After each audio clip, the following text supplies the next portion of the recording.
શ્રીમદ ભાગવતમ સ્કંદ 3 અધ્યાય 19 દૈત્ય હિરણ્યાક્ષનો વધ શ્લોક સંખ્યા 22 પ્રાદુષ્કૃતાનામ માયાનામ આસુરીણામ વિનાશયત સુદર્શનાસ્ત્રમ ભગવાન પ્રાયુક્તમ દૈતમ ત્રિપાઠ।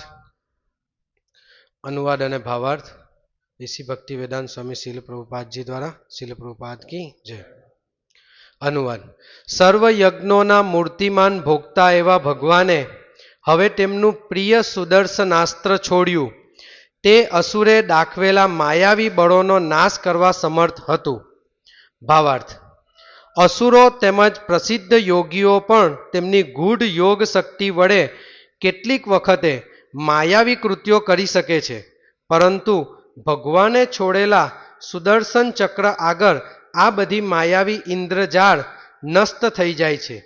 આ બાબતમાં દુર્વાસા મુનિ તથા મહારાજ અંબરીશ વચ્ચે થયેલો ઝઘડો દ્રષ્ટાંતરૂપ છે। દુર્વાસા મુનિ અનેક ચમત્કારો બતાવવા માંગતા હતા, પરંતુ જ્યારે સુદર્શન ચક્ર આવ્યું ત્યારે દુર્વાસા પોતે જ ભયભીત થઈ ગયા અને પોતાના રક્ષણાર્થે વિવિધ ગ્રહલોકમાં નાશ ભાગ કરવા લાગ્યા। ભગવાનને આ શ્લોકમાં ત્રિપાદ કહ્યા છે। તેનો અર્થ થાય છે તેઓ 3 પ્રકારના યજ્ઞોના ભોગતા છે। બધા યજ્ઞો, વ્રત, તપ વગેરેના પોતે જ ભોગતા છે, એમ ભગવાને ભગવદ્ ગીતામાં જણાવ્યું છે। ભગવાન 3 પ્રકારના યજ્ઞોના ભોગતા છે।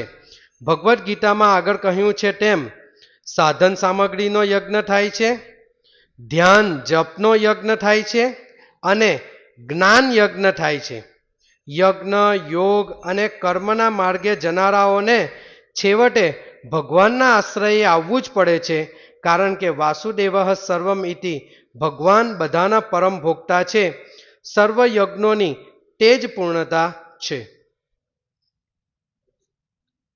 હવે 16 થી શ્રીમદ ભાગવતમ સ્કંદ 3 અધ્યાય 19 દૈત્ય હિરણ્યાક્ષનો વધ શ્લોક સંખ્યા 16।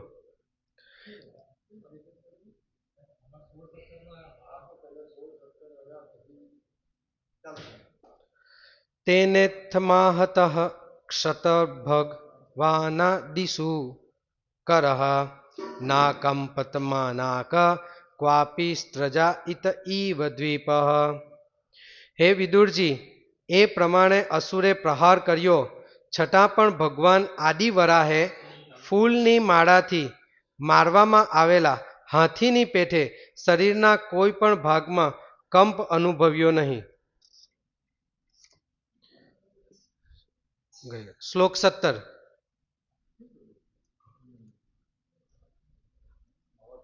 હા, એમાં ભાવાર્થ છે। હા, એટલે 17 થી બોલવાનો છે। 18 ઓકે 18 શ્લોક સંખ્યા 18। પ્રવવુર્વાયવશ્ચંડાસ્તમઃ પાંસવમેરયન દિગ્ભયો નિપેતુગ્રાર્વાણ ક્ષેપણે પ્રહિતા ઇવ। અનુવાદ। સઘળી દિશાઓમાંથી ભયંકર પવનો વાવા લાગ્યા, તેને લીધે ધૂળ ઉડવાથી અંધકાર વ્યાપી ગયો। કરા પડતા હતા, બંદૂકમાંથી ફેંકાતા હોય તેમ દરેક ખૂણેથી પથ્થર વરસતા હતા। શ્લોક સંખ્યા 19। દ્યોર્નસ્ત ભગણાબોધેહ સર્વિદ્યુત્સતનહિતનુભિઃ વર્ષબ્ધિઃ પુયકેશાશ્રુગ્નિમૂત્રાસ્થિની ચાસકૃત। અનુવાદ। વીજળીના કડાકા તથા મેઘ ગર્જના સાથે ચડી આવેલા વાદળોથી આકાશ છવાઈ ગયું હતું, તેથી અંતરિક્ષમાંના નક્ષત્રો અદૃશ્ય થયા હતા। આકાશ પરુ, વાળ, લોહી, મળમૂત્ર તથા હાડકાનો વરસાદ વરસાવી રહ્યું હતું। શ્લોક સંખ્યા 20। ગિરયઃ પ્રત્યદ્રશ્યંત નાનાયુધમુચોન્નધ દિગ્વાસસો યાતુ ધાન્યઃ શુલિન્યો મુક્ત મૂર્ધજા। અનુવાદ। હે નિષ્પાપ વિદુરજી, પર્વતો વિવિધ પ્રકારના શસ્ત્રો નાખતા હતા, નિર્વસ્ત્ર રાક્ષસીઓ ત્રિશૂળ લઈને છુટ્ટા ચોટલા સાથે ઘૂમતી હતી. શ્લોક સંખ્યા 21. બહુભીર્યક્ષરક્ષોભિઃ પત્યસ્વરથ કુંજરેઃ આતતાયીભિરુત્સુષ્ટા હિંસ્ત્રા વાચો અતિવેશસા. અનુવાદ. દુષ્ટ યક્ષો તથા રાક્ષસોના મોટા ટોળા પગે ચાલી ઘોડે સવાર થઈ હાથી પર કે રથમાં બેસીને ક્રૂર અને અતિ જંગલી પોકારો કરતા હતા. શ્લોક સંખ્યા 22 છે. ઓકે. શ્લોક સંખ્યા 22. પ્રાદુષ્કૃતાનામ માયાનામ આસુરીણામ વિનાશયત સુદર્શનાસ્ત્રમ ભગવાન પ્રાયુંક્ત દૈતમ ત્રિપાદ. પ્રાદુષ્કૃતાનામ પ્રકટ થયેલા માયાનામ માયાવી બળોને આસુરીણામ આસુરી અસુરે દર્શાવેલા વિનાશયત વિનાશ કરવાની ઈચ્છા ધરાવનાર સુદર્શન અસ્ત્રમ સુદર્શન ચક્ર ભગવાન ભગવાન પ્રાયુંક્ત ફેંક્યું દૈતમ પ્રિય ત્રિપાદ યજ્ઞ મૂર્તિ. અનુવાદ અને ભાવાર્થ. ઇસ ડિવાઇન ગ્રેસ એસી ભક્તિવેદાંત સ્વામી શીલ પ્રભુપાદજી દ્વારા. શીલ પ્રભુપાદ કી જય.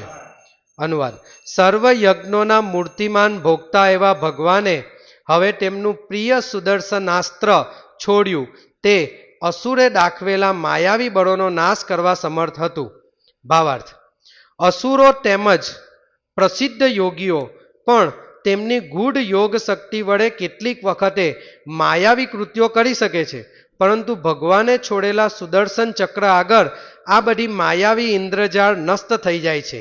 આ બાબતમાં દુર્વાસા મુનિ તથા મહારાજ અંબરીશ વચ્ચે થયેલો ઝઘડો દ્રષ્ટાંત રૂપ છે. દુર્વાસા મુનિ અનેક ચમત્કારો બતાવવા માંગતા હતા, પરંતુ જ્યારે સુદર્શન ચક્ર આવ્યું ત્યારે દુર્વાસા પોતે જ ભયભીત થઈ ગયા અને પોતાના રક્ષણાર્થે વિવિધ ગ્રહલોકમાં નાશ ભાગ કરવા લાગ્યા. ભગવાનને આ શ્લોકમાં ત્રિપાદ કહ્યા છે. તેનો અર્થ થાય છે તેઓ 3 પ્રકારના યજ્ઞોના ભોગતા છે. બધા યજ્ઞો વ્રત તપ વગેરેના પોતે જ ભોગતા છે એમ ભગવાને ભગવદ્ ગીતામાં જણાવ્યું છે.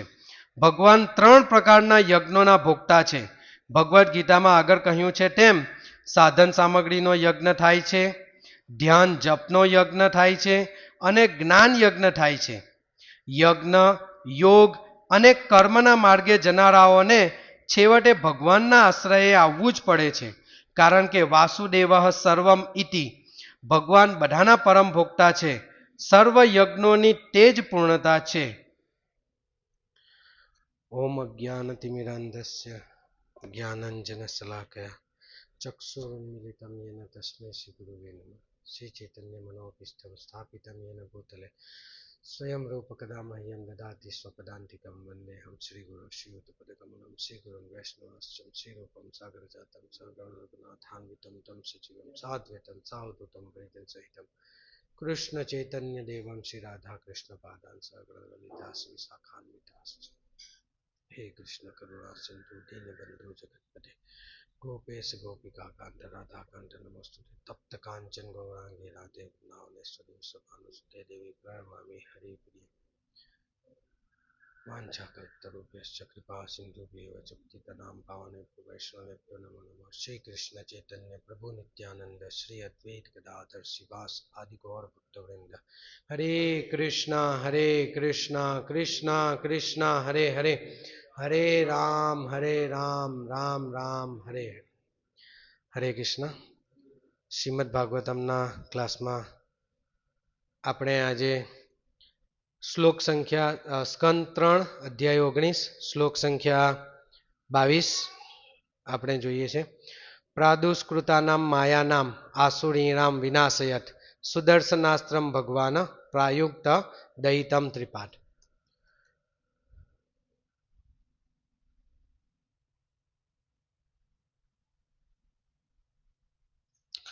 તો આપણે જોઈએ છે કે આ શ્લોક જે આવે છે એની પૂર્વ ભૂમિકામાં આપણે જોઈએ છે કે હિરણ્યાક્ષ અને ભગવાન વરા એમનું યુદ્ધ ચાલી રહ્યું છે, જેમાં હિરણ્યાક્ષ અત્યંત ક્રોધિત થઈ જાય છે અને ભગવાન વરા પર પોતાની ગદાથી પ્રહાર કરે છે.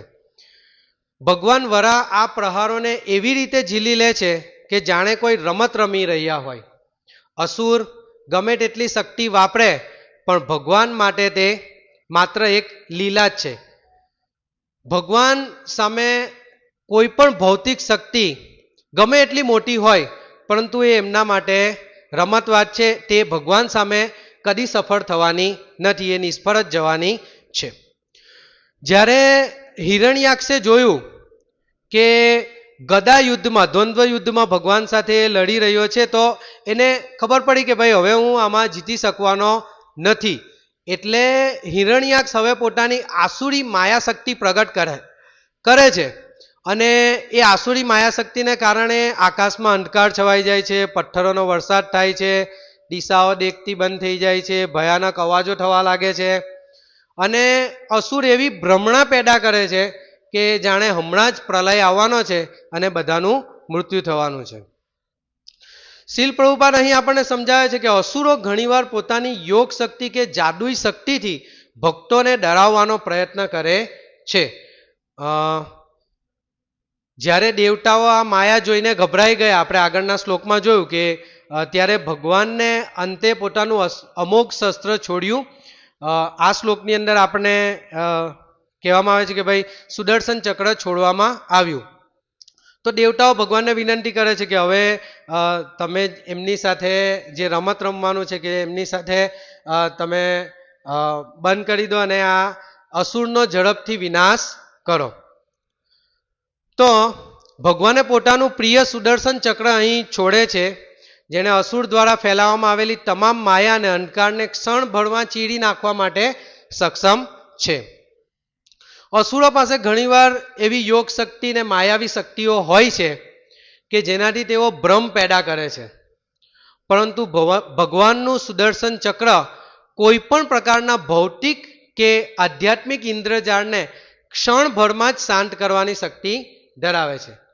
અહીં આપણે આ તાત્પર્યની અંદર જોઈએ છે કે પ્રભુપાદ આપણને એક કથાનો પ્રસંગ ટાંકવામાં આવેલો છે, જેમાં દુર્વાસા મુનિ અને મહારાજ અંબરીશ એમની જે કથા છે આપણે જાણી જ છે, પણ આપણે ટૂંકમાં જોઈ લઈએ કે જ્યારે દુર્વાસા મુનિએ પોતાની શક્તિ બતાવી ત્યારે સુદર્શન ચક્રથી બચવા માટે તેમને ત્રણેય લોકમાં ભાગવું પડ્યું હતું.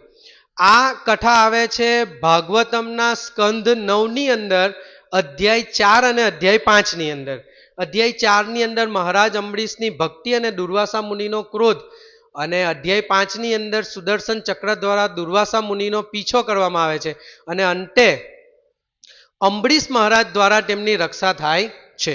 આપણે જોઈએ છે કથાની અંદર એવું થાય છે કે મહારાજ અંબરીશ પરમ વૈષ્ણવ છે, તેમણે એકાદશીનું વ્રત કર્યું હતું અને દ્વાદશીના દિવસે પારણા કરવાના હતા. તો બરાબર પારણાના સમયે જ દુર્વાસા મુનિ ત્યાં આવે છે. રાજા અતિથિનું સ્વાગત કરે છે અને ભોજન માટે નિમંત્રણ આપે છે. તો દુર્વાસા મુનિ સ્વીકારે છે અને નદીએ સ્નાન કરવા માટે જાય છે. હવે દુર્વાસા મુનિને આવવામાં મોડું થાય છે, ત્યારે દ્વાદશીનો સમય વીતી જાય છે. એટલે અંબરીશ મહારાજ બ્રાહ્મણોની સલાહ લે છે કે આપણે શું કરવું જોઈએ આ સમયે. તો એમની સલાહથી રાજા તુલસીનું જળ પાણી પીને પારણા કરે છે. જ્યારે દુર્વાસા મુનિ આવે છે તો એમને જાણ થાય છે, તો એ અત્યંત ક્રોધિત થઈ જાય છે અને પોતાની જટામાંથી કૃત્યા નામની એક રાક્ષસી પ્રગટ કરે છે અને રાજાને મારી નાખવા માટે મોકલે છે.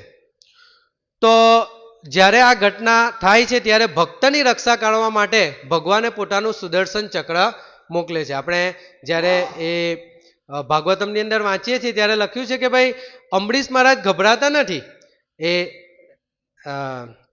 રાક્ષસીથી પણ ગભરાતા નથી, કેમ કે એમને ખબર છે ભગવાનના સંપૂર્ણ શરણાગત છે, એટલે એમને ખબર છે કે ભગવાનની ઈચ્છા હશે તેવું જ થશે. જો ભગવાનની ઈચ્છા હશે કે આજે આ રાક્ષસીથી મારું મૃત્યુ થાય તો એ થવાનું છે, અને ભગવાનની ઈચ્છા હશે કે આજે મને કંઈ ના થાય તો આ રાક્ષસી મને કંઈ પણ કરી શકવાની નથી. તો સંપૂર્ણ શરણાગત હોવાથી તેઓ ગભરાતા નથી. તો ભક્તની રક્ષા કરવા માટે ભગવાને પોતાનું સુદર્શન ચક્ર મોકલે છે, અને એ ચક્ર રાક્ષસીને ભસ્મ કરી દે છે, અને પછી એ સુદર્શન ચક્ર દુર્વાસા મુનિની પાછળ પડે છે. દુર્વાસા મુનિ બ્રહ્માજી પાસે જાય છે, શિવજી પાસે જાય છે, અને અંતે વૈકુંઠમાં વિષ્ણુ ભગવાન પાસે જાય છે, પણ કોઈ પણ એમનું રક્ષણ કરી શકતા નથી. ભગવાન એવું કહે છે કે હું મારા ભક્તોને આધીન છું. તમે રાજા અંબરીશ પાસે જાઓ, માફી માંગો. છેવટે દુર્વાસા મુનિ રાજા અંબરીશના શરણે જાય છે, અને રાજાએ સુદર્શન ચક્રની સ્તુતિ કરે છે અને મુનિને રક્ષણ પ્રદાન કરે છે. જ્યારે સુદર્શન ચક્ર દુર્વાસા મુનિનો પીછો કરી રહ્યું હતું ત્યારે મહારાજ અંબરીશે ચક્રની સ્તુતિ કરતા આ શ્લોક કહ્યો હતો, જે ભાગવતમના 9મા સ્કંદના 5મા અધ્યાયના 4થા શ્લોકમાં છે. ત્વમ ધર્મસ્ત્વમૃતમ સત્યમ ત્વમ યજ્ઞો અખિલ યજ્ઞ ભૂખ ત્વમ લોકપાલઃ સર્વાત્મા ત્વમ તેજ પૌરુષમ પરમ. અર્થ એવો છે કે હે સુદર્શન ચક્ર, તમે ધર્મ છો, તમે સત્ય છો, તમે જ યજ્ઞ છો, અને તમે જ સમસ્ત યજ્ઞોના ભોગતા ભગવાન ના તેજ છો. તમે સર્વલોકના પાલક અને પરમ પુરુષની શક્તિ છો. તો આપણે અહીં આ જે કથાનો પ્રસંગ ટાંકવામાં આવ્યો છે એના પરથી આપણે એક શીખ એવી લેવાની છે કે ભગવાન પોતાના ભક્તોનું રક્ષણ કરવા માટે હંમેશા તત્પર રહે છે, અને સુદર્શન ચક્ર એ ભગવત ભક્તિનું અત્યંત શક્તિશાળી રક્ષણ કવચ છે. એટલે કે જે વ્યક્તિ ભગવાનને ગુરુને સંપૂર્ણ શરણાગત થયા છે અને ભગવાનની ભક્તિમાં લાગેલા છે, એમણે કદી અને ક્યારેય ગભરાવાની જરૂર નથી, કેમ કે હંમેશા ભગવાન એમનું રક્ષણ કરશે. અને ભગવાન રક્ષણ કરે છે એનો અર્થ એવો નથી કે આપણે જાણી જોઈને આપણે ખોટા રસ્તે ચાલ્યા જઈએ. આપણે ભગવાનના જે કંઈ કાર્યક્રમો છે આપણે જાણતા નથી, આપણે એમની શરણાગતિમાં રહેવાનું છે. જેમ એક નોકર હોય છે કે જે માલિકની સેવા કરે છે, તો માલિક એને એમ કહે છે કે ભાઈ અહીંયાથી આ કચરો સાફ કરી નાખ, અથવા એમ કહે છે કે ભાઈ અહીંયા કચરો ભેગો કરી દે, અથવા અહીંયા ખરાબ કરી નાખ. તો જે દાસ છે, સેવક છે, એણે વિચારવાનું નથી, એણે માલિકની આજ્ઞા પ્રમાણે એનું પાલન કરવાનું છે, જેમ માલિકની સૂચના છે તે મુજબ.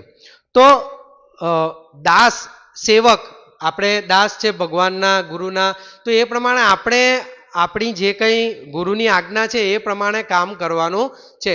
આપણે આપણું કંઈક નવું ઉમેરવાનું કે આપણી રીતે કંઈક આપણા સ્વાર્થ માટે એવું કંઈક ઉમેરવાનું નથી. બીજો અહીં એક મુદ્દો કીધો છે, ભગવાનને અહીં ત્રિપાત એ શબ્દથી સંબોધન કર્યું છે. તો એનો અર્થ છે તમામ યજ્ઞોના સ્વામી. જે યજ્ઞોના સ્વામી છે તેમની સામે કોઈ માયા ટકી શકતી નથી. શીલ પ્રભુપાદ અહીં આ પ્રસંગ દ્વારા સમજાવે છે કે આ સંસાર પણ એક માયા છે. આપણે બધા હિરણ્યાક્ષની જેમ પોતાની શક્તિ પર ગર્વ કરીએ છીએ. કેટલાક એમ કહે છે કે ભાઈ હું ઘરનો માલિક છું, આ ઘર મારાથી ચાલે છે, હું ભાઈ આ કંપની ચલાવું છું, આ કંપની મારાથી ચાલે છે, હું ભાઈ આ દેશનો નેતા છું, આ દેશ મારાથી ચાલે છે. પણ ખરેખર બધું જ ભગવાનની શક્તિને આધીન છે. એક ઉદાહરણ એવું છે કે જેમ આપણે સૂર્યના કિરણો છે એ સૂર્ય વગર શક્ય નથી, સૂર્ય છે તો સૂર્યના કિરણો છે, તેમ આ સૃષ્ટિની કોઈ પણ વસ્તુ, કોઈ પણ શક્તિ એ શક્તિમાન વાસુદેવ વગર અસ્તિત્વ ધરાવતી નથી. અને આ જે સુદર્શન ચક્ર છે એ પણ ભગવાનની શક્તિ જ છે.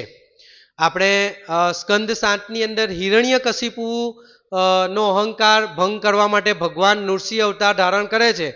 એ કથા આપણે જોઈએ છીએ કે જેની અંદર પણ આપણને જાણવા મળે છે કે હિરણ્યકશિપુ ભગવાન બને છે કે ભાઈ હું ભગવાન છું, મારામાં શક્તિ છે, મને કોઈ મારી શકવાનું નથી, પણ છતાં પણ ભગવાન એનો વધ કરે